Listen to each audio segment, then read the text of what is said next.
Part 3, Expansion. We've now reached the higher circuits.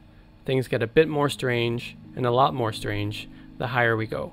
Mircea Eliade, historian of religion, fiction writer, philosopher, and professor, used the phrase, the rupture of the planes, which I think is appropriate for describing the conscious activation of higher circuits.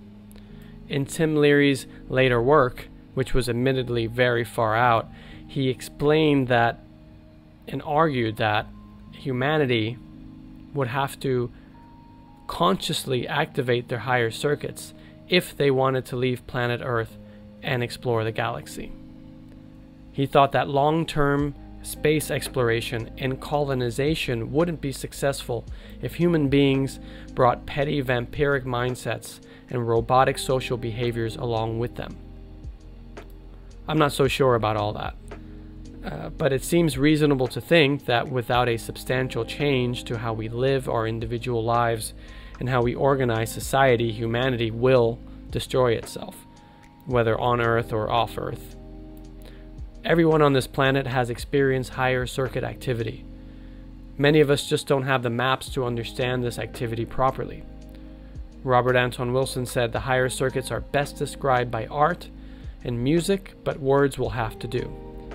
So just by me talking about these circuits, there's a danger that these ideas will become just more collective content in your intellect.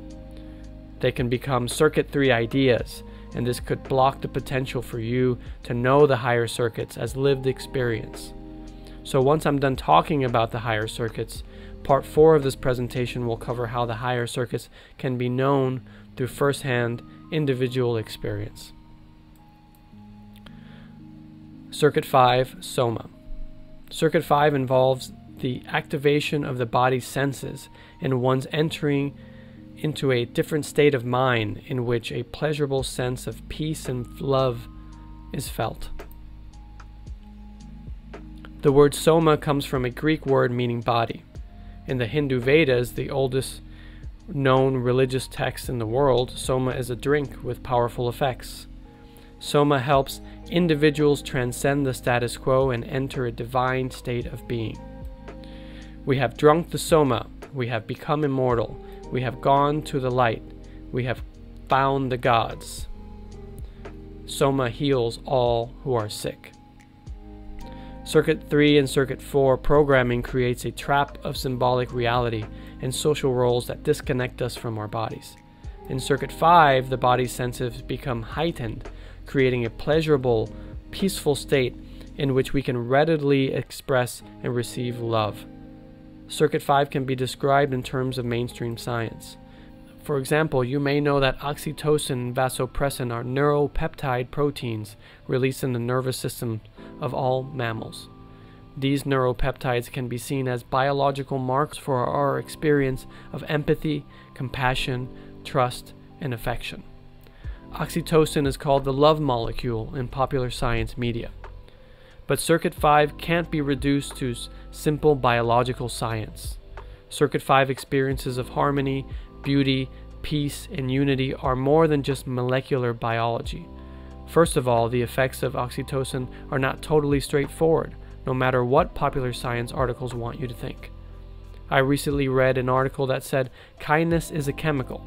Yeah, okay, sure. The fact is, we can't just take an oxytocin pill and suddenly have a Circuit 5 experience. Circuit 5 is a felt experience of being alive in one's body. For me, being moved to tears, a warm feeling in one's chest, having a quiet mind and a sense of peace, having the hairs on your arms and the back of your neck stand up when listening to music, are all more useful indications of Circuit 5 activation than any molecule count in one's bloodstream. In part 4 of this lecture, I'll go into some detail about activating Circuit 5, but I think it's important to provide some examples of common ways we activate Circuit 5 without becoming aware of it. Parenthood. Parents often describe the meeting of their newborn as a complete perspective shift. Some describe a feeling of selfless love and care they've never experienced before. Granted, this doesn't happen with all parents. Music and dancing. These have been Circuit 5 activation methods since the dawn of time. Look at any ancient tribe. Consider that most native medicine people have used music, especially repetitive trance-like music, to bring about altered states, which they access in order to heal themselves and others. You can consider Sufi dervishes, Native American rain dances, African tribal dances for examples of the use of music and dance in traditional cultures. Repetition is key. Some early Greek prophets were called iatromantes. They used repetitive incantations to induce altered states of consciousness. I've personally played and sung with devotional Hindu music groups in events called kirtans, and I've personally experienced the powerful effect that singing chants can have on the body. You'd be hard-pressed to find any religious tradition without a musical component to it. One thing that hardened atheists and anti-religious people often do not understand is that devotional practices are a major Circuit 5 activation for many people. For some, true devotional practices are not just about believing in an intellectual idea of God. They're about experiencing a sense of harmony, love, peace, and unity through those religious practices. In other words, getting high on Jesus or Krishna is a real thing, as funny as that sounds, and I can personally attest to both. Meditation is often thought as some intellectual concentration to clear one's mind in a forceful act of thought repression. But actually, done right, meditation can be a Circuit 5 activation. I'll speak more about that in part 4. In athletics, there's something called getting in the zone, where the body is highly present and the mind seems to go quiet. People experience a deep sense of peace and focus during physical exertion. For example, runner's high is a common experience. This also happens in extreme sports like climbing and surfing. Spa activities can bring about similar experiences. For example, you have native traditions like sweat lodges that are intense and physically taxing. With travel, many of you know that there's a freshness and a richness that happens when visiting a new place while on vacation.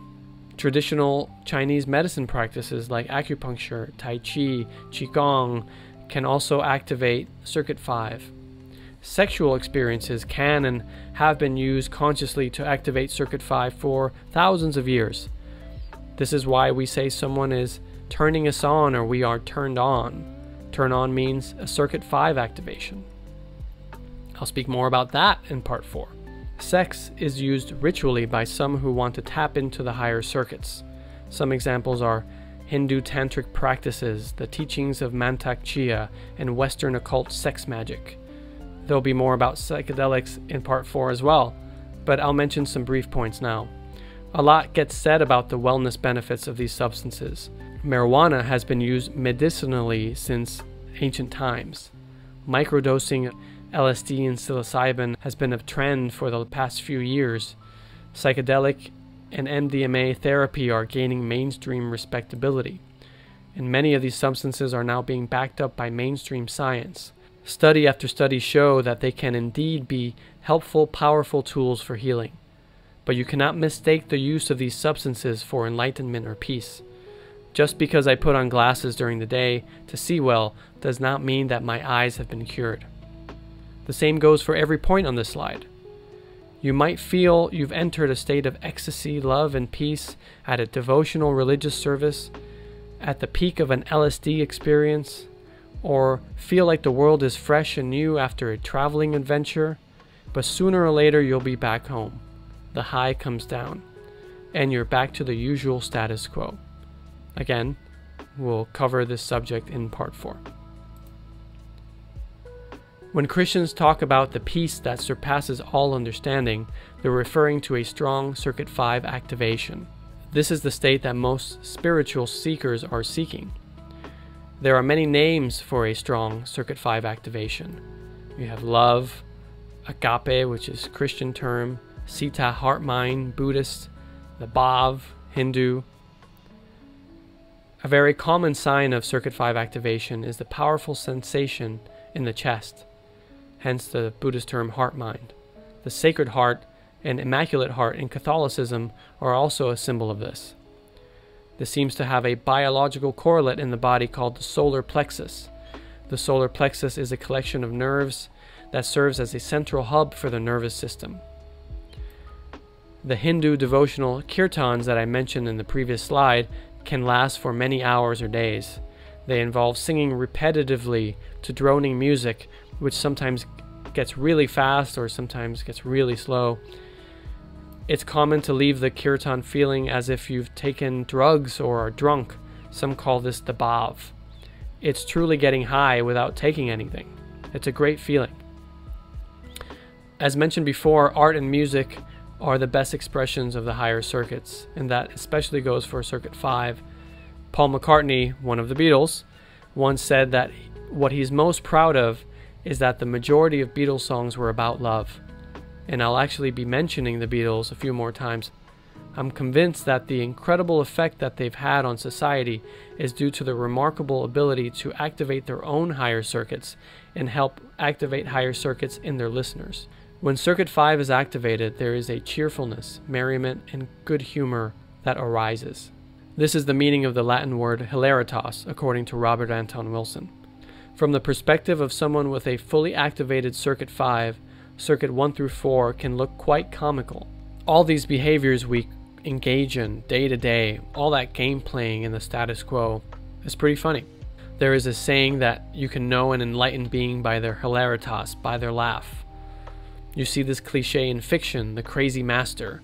An example of this is Yoda's original characterization in Star Wars, The Empire Strikes Back.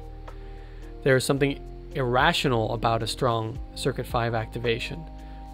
Odd, non-conformist ideas seem to make more sense. These ideas seem to beg to be translated and communicated to others in non-traditional ways. The work of William Burroughs, James Joyce, Salvador Dali speak to this irrationality. This isn't outright stupidity and mindlessness. There's often a level of intelligence to the irrationality and silliness. The work of Monty Python, South Park, and the Beatles is clearly intelligent while at the same time indulging in funny absurdity.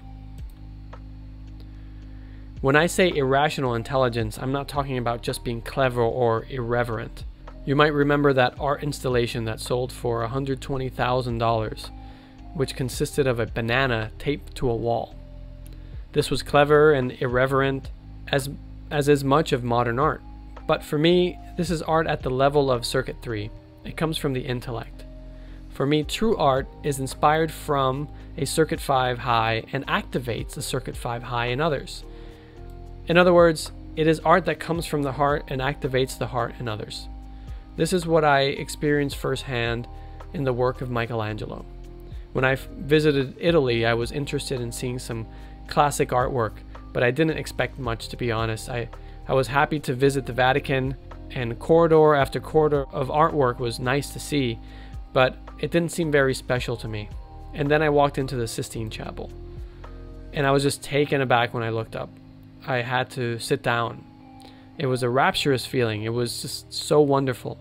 Similarly, I went to Florence and I saw a replica of the David outdoors, and it was fine. It looked like all the photos of the David I've seen in my life. It was stressful getting tickets to see the real David, but my partner at the time really wanted to see it. When we made it inside and we turned the corner to finally see the original David, I felt frozen in place. It seemed otherworldly and transcendent, just incredibly stunning. Michelangelo created true art from a Circuit 5 activation, in my opinion, and he can still activate Circuit 5 in others even hundreds of years later. I'm not saying that something old is better or modern art sucks. This is about a feeling in the body. C.G. Jung called this kind of bodily understanding the feeling function. With a Circuit 5 activation, there is a consistent sense of well-being, peace, and safety, even in the face of adversity. You may have heard of the incredibly successful spiritual teacher Eckhart Tolle. He describes a state of inner peace and harmony, which is essentially the Circuit 5 state. In this state, Tolle says that there is a sense of timelessness and stillness regardless of what's happening in the world around you. Tolle says that this state provides access to incredible spiritual power, which he calls the power of now.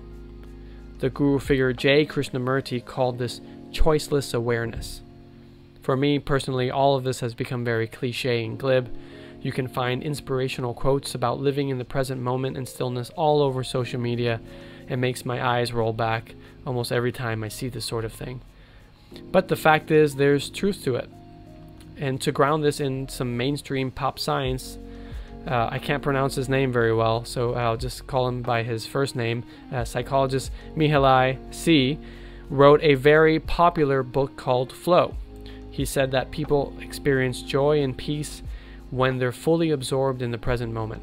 He called this flow, and it happens to many, especially those who are excellent at their chosen profession or hobby.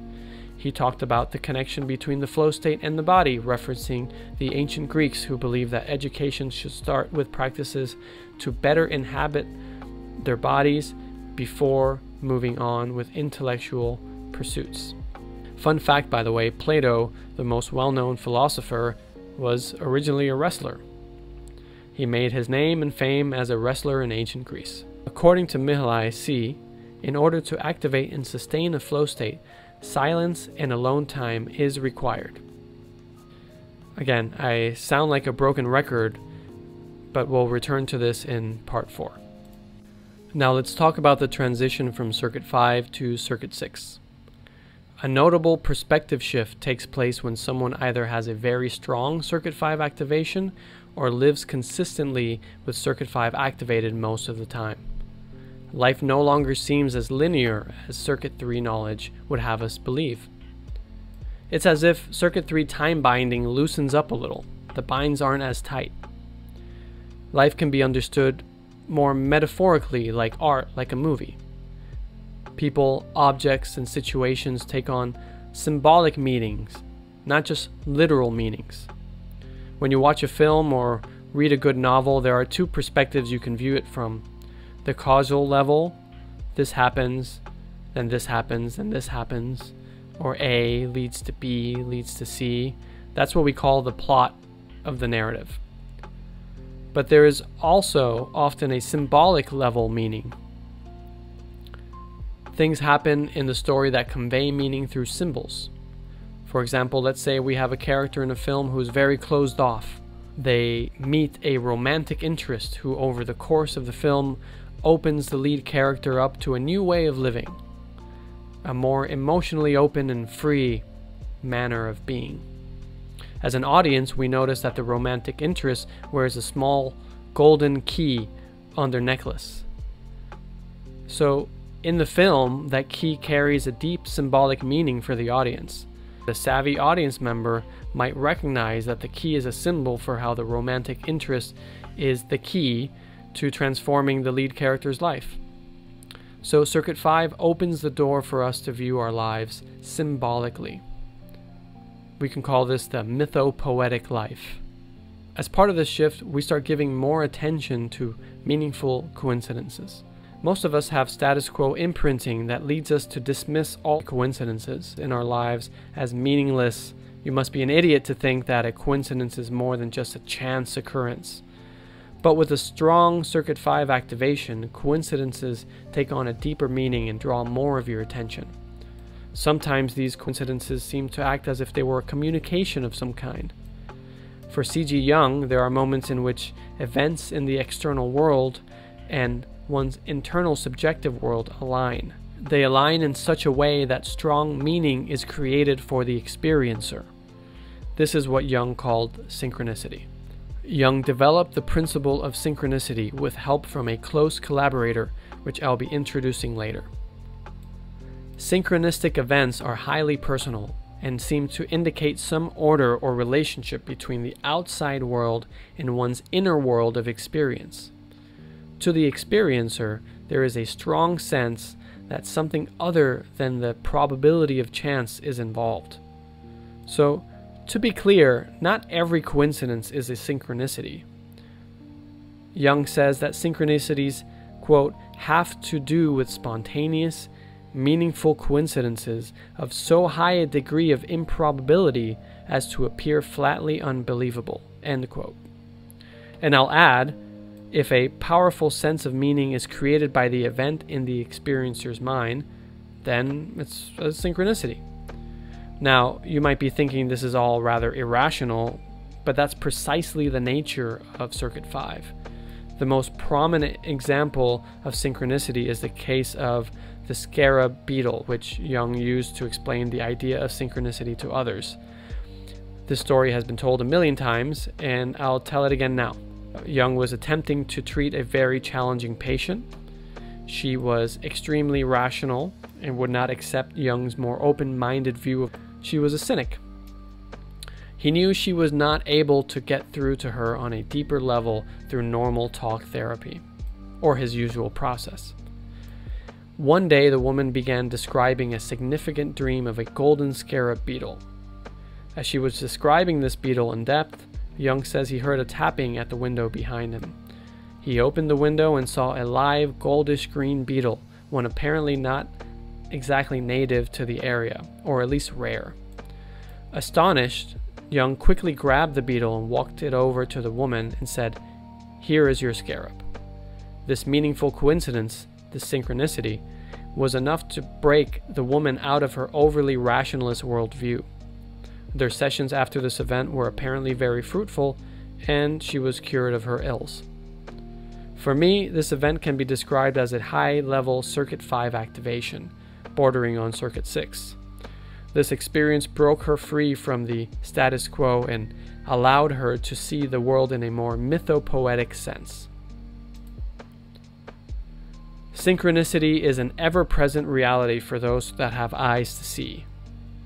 One thing that should be clear from here on out is that the boundary between the objective world and the subjective world becomes less and less distinct as the higher circuits are activated. This blurring between objective and subjective starts with Circuit 5 activations and becomes blurrier and blurrier as we go up into the higher circuits.